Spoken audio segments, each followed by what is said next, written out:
HDK ಮತ್ತು DK Shivakumar ನಡುವೆ ಬಿಡದಿ ಬಡಿದಾಟ ಜೋರಾಗಿದೆ. ಸವಾಲಿಗೆ ಪ್ರತಿ ಸವಾಲು, ಆಹ್ವಾನಕ್ಕೆ ಪಂತಾಹ್ವಾನ. ಜೂನ್ 27ಕ್ಕೆ ಬೈರಮಂಗಲಕ್ಕೆ ಬರ್ತಾರ ಹಾಗಾದ್ರೆ ಸಿಎಂ ಡಿಕೆ ಶಿವಕುಮಾರ್? ಅಲ್ಲೇ ಹಾಗಾದ್ರೆ ಚರ್ಚೆ ಶುರುವಾಗುತ್ತಾ?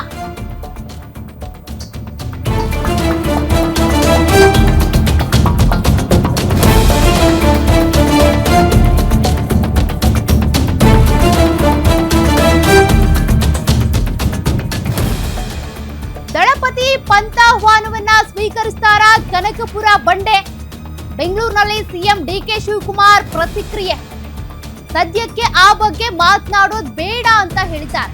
ನಾನ್ ನಿಮ್ಗೆ ತಿಳಿಸ್ತೀನಿ ಎಂದಷ್ಟೇ ಹೇಳಿ ಹೊರಟಂತ ಸಿಎಂ ಡಿಕೆ ಶಿವಕುಮಾರ್ ಇತ್ತ ಬೈರಮಂಗಲಕ್ಕೆ ಚರ್ಚೆಗೆ ಬನ್ನಿ ಅಂತ ಎಚ್.ಡಿ. ಕುಮಾರಸ್ವಾಮಿ ಅವರು ಪಂತಾಹ್ವಾನ ಕೊಟ್ಟಿದ್ದಾರೆ.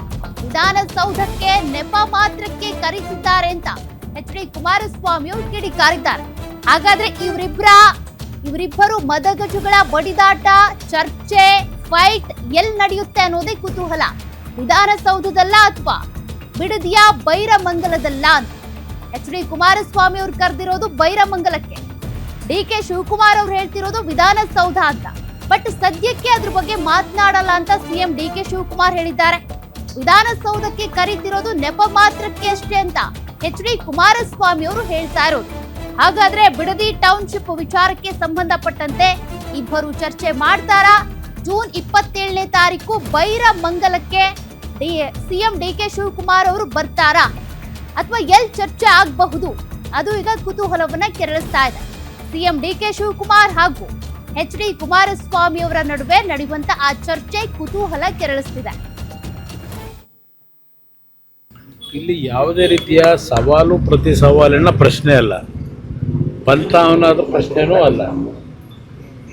ಈಗಾಗಲೇ ಈಗಿನ ಸರ್ಕಾರದಲ್ಲಿ ರೈತರ ಒಂದು ಅಭಿಪ್ರಾಯಗಳೇ ವಿರುದ್ಧವಾದಂಥ ರೀತಿಯಲ್ಲಿ ಏನೋ ಒಂದು ರೈತರ ಭೂಮಿಯನ್ನು ಭೂಸ್ವಾಧೀನ ಮಾಡಿ ಕೈಗಾರಿಕೆಗಳಿಗೋ ಯಾವುದಕ್ಕೋ ಮತ್ತು ಏನ ಪ್ರತಿಷ್ಠಾಪನೆ ಮಾಡಲಿಕ್ಕೋ ನಾವು ಮಾಡಬೇಕು ಅಂತ ಏನು ಹೊರಟಿದ್ದಾರೆ. ರೈತರು ಅಲ್ಲಿ 450 ದಿನಗಳಿಂದ ವಿರೋಧ ವ್ಯಕ್ತಪಡಿಸಿ ಪ್ರತಿಭಟನೆ ಮಾಡ್ತಾ ಇದ್ದಾರೆ. ಸರ್ಕಾರ ಹೇಳುತ್ತೆ 80% ಜನ ಒಪ್ಪಿದ್ದಾರೆ ಅಂತೇಳಿ, ರೈತರು ಹೇಳ್ತಾರೆ 70-80% ನಾವು ಒಪ್ಪಿಲ್ಲ ಅಂತಾರೆ. ಹಲವಾರು ರೀತಿಯ ಗೊಂದಲಗಳಿಂದ ಸೃಷ್ಟಿ ಇದೆ. ಈ ಹಿನ್ನೆಲೆಯಲ್ಲಿ ಒಂದು ಕಡೆ ಮುಖ್ಯಮಂತ್ರಿಗಳು ನನ್ನ ವಿರುದ್ಧವೇ ನಾನೇ ಇದಕ್ಕೆ ತೀರ್ಮಾನಗಳು ಮಾಡಿದ್ದು ಅಂತ ಏನು ಹೇಳ್ತಾರೆ. ಇವೆಲ್ಲ ನಿನ್ನೆ ದಿನ ಮಾಧ್ಯಮಗಳ ಮುಂದೆ ಏನೇನಾಗಿದೆ ಅಂತಕ್ಕಂಥ ವಿವರಣೆ ಕೊಟ್ಟಿದ್ದೇನೆ. ಮುಖ್ಯಮಂತ್ರಿಗಳು ಒಂದು ಪತ್ರ ಬರೆದರು, ಚರ್ಚೆಗೆ ವಿಧಾನಸೌಧಕ್ಕೆ ಬನ್ನಿ ಅಂತ ಹೇಳಿ. ನಾನೊಂದು ಪತ್ರ ಬರೆದಿದ್ದೇನೆ. ಇಲ್ಲಿ ವಿಧಾನಸೌಧದಲ್ಲಿ ನಾವೊಂದು 3-4 ಜನ ಕೂತು ಮಾತಾಡೋದ್ರಲ್ಲಿ ಅರ್ಥ ಇಲ್ಲ. ಅದೇನೋ ಗೊತ್ತಿಲ್ಲ, ಅವರು ಅದೇನೋ ಒಂದು ಪದ ಬಳಸಿದ್ದಾರಲ್ಲಿ. ನಿಮ್ಮ ತಂಡದ 5 ಜನರ ತಂಡವನ್ನು, ನಾನು ತಂಡ ಯಾವುದೂ ಕಟ್ಕೊಂಡಿಲ್ಲ. ತಂಡ ಬಹುಶಃ ಅವರಲ್ಲಿರ್ಬೋದು, ಅರ್ಥ ಕಟ್ಕೊಂಡಿರ್ಬೋದು. ನನಗೆ ಯಾವುದೇ ತಂಡ ಇಲ್ಲ. ಇರೋದು ನನಗೆ ಒಂದೇ ತಂಡ, ರೈತರ ಪರವಾಗಿರ್ತಕ್ಕಂಥ ತಂಡ. ಅದರಿಂದ ಇಲ್ಲಿ ನಾನು ವಿಧಾನಸೌಧದಲ್ಲಿ ಬಂದು ನಿಮ್ಮ ಜೊತೆ ಚರ್ಚೆ ಮಾಡಿದ್ರೆ ಇದಕ್ಕೆ ಯಾವುದೇ ರೀತಿಯ ಒಂದು ತಾರ್ಕಿಕ ಅಂತ್ಯ ಕಾಣಲ್ಲ. ಅಲ್ಲಿ ರೈತರ ಸಮ್ಮುಖದಲ್ಲಿ ಪಬ್ಲಿಕ್ಕು ಅವಶ್ಯಕತೆ ಇಲ್ಲ. ಯಾರು ಭೂಮಿಯನ್ನು ಕಳ್ಕೊತಾ ಇದ್ದಾರೆ, ಅದರ ಒಂದು ಈ ಯೋಜನೆ ಹಿನ್ನೆಲೆಯಲ್ಲಿ ಸಮಸ್ಯೆಗೊಳಗಾಗಿದ್ದಾರೆ, ಅವ್ರ ಜೊತೆಯಲ್ಲಿ ನೇರ ಚರ್ಚೆ ಮಾಡಿದ್ರೆ ಮುಗಿದೋಯ್ತು. 26ನೇ ತಾರೀಕಿನ ಮಾತಾಡೋದು ಬೇಡ, ನಾನು ವಾಪಸ್ ತಿಳಿಸ್ತೀನಿ. ಮಾತಾಡೋದು ಬೇಡ, ನಾನು ವಾಪಸ್ ತಿಳಿಸ್ತೀನಿ. ಜನರ ಜೊತೆಗೆ ಆಗಲಿ ಅಂತ ಹೇಳ್ತಿದ್ರು.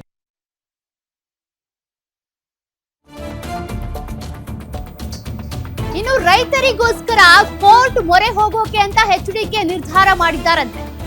ಭೂ ಸ್ವಾಧೀನ ಪ್ರಕ್ರಿಯೆ ರದ್ದು ಕೋರಿ ಹೈಕೋರ್ಟ್ ಮೊರೆಗೆ ತೀರ್ಮಾನಿಸಿದ್ದಾರೆ. ಬಿಡದಿಯ ನೂರಾರು ರೈತರ ಪರ ನಾವು ಎಂದ ಕುಮಾರಸ್ವಾಮಿ, ಸರ್ಕಾರ ನೋಟಿಫಿಕೇಶನ್ ಕೈ ಬಿಡದೇ ಇದ್ರೆ ಕಾನೂನು ಹೋರಾಟದ ಎಚ್ಚರಿಕೆ ಕೊಟ್ಟಿದ್ದಾರೆ. ರೈತರೊಟ್ಟಿಗೆ ಕೋರ್ಟ್ಗೆ ಹೋಗುವುದಾಗಿ ಎಚ್.ಡಿ. ಕುಮಾರಸ್ವಾಮಿ ವಾರ್ನಿಂಗ್ ಕೊಟ್ಟಿದ್ದಾರೆ.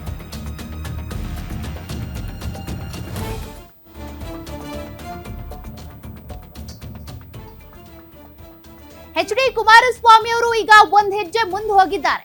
ಒಂದು ವೇಳೆ ಈಗ ಮೊದಲ ಹಂತದ ಈ ಒಂದು ಭೂ ಸ್ವಾಧೀನ ಪ್ರಕ್ರಿಯೆಗೆ ನೀವೇನು ನೋಟಿಫಿಕೇಶನ್ ಹೊರಡಿಸಿದ್ದೀರಲ್ಲ ಅದನ್ನ ವಾಪಸ್ ತೆಗೆದುಕೊಳ್ಳಿಲ್ಲ ಅಂದ್ರೆ ರೈತರ ಪರವಾಗಿ ನಾನು ಕೋರ್ಟ್ ಮೊರೆ ಹೋಗೋದಕ್ಕೂ ಕೂಡ ಸಿದ್ಧ, ಆ ನಿರ್ಧಾರವನ್ನ ತೆಗೆದುಕೊಳ್ತೀನಿ ಅಂತ ಎಚ್ ಡಿ ಕುಮಾರಸ್ವಾಮಿ ಅವರು ತೀರ್ಮಾನ ತೆಗೆದುಕೊಂಡಿದ್ದಾರಂತೆ.